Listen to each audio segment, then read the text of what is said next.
ഫുട്ബോളിൽ കുറച്ച് അന്ധവിശ്വാസങ്ങളുണ്ട്. ചില ടീമുകൾ കപ്പ് നേടില്ല, ചില താരങ്ങൾ ട്രോഫി വിജയിക്കില്ല എന്നതൊക്കെ ഇതിൽ ചിലതാണ്. അത്തരം ചില ധാരണകൾ പൊളിഞ്ഞ വർഷമാണ് 2025.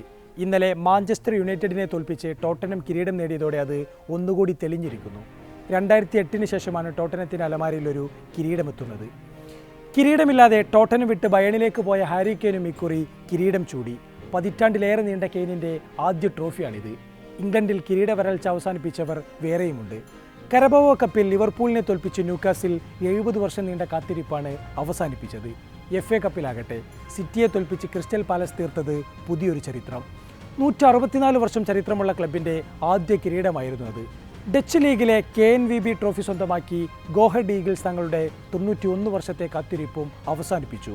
കോപ്പ ഇറ്റാലിയയിൽ AC മിലാനെ തോൽപ്പിച്ച് ബൊളോന 51 വർഷത്തെ വറുതിയും അവസാനിപ്പിച്ചു. നാളിന്നുവരെ ചാമ്പ്യൻസ് ലീഗ് നേടാത്ത PSG സ്വപ്ന കിരീടത്തിനായി ഫൈനലിലുണ്ട്.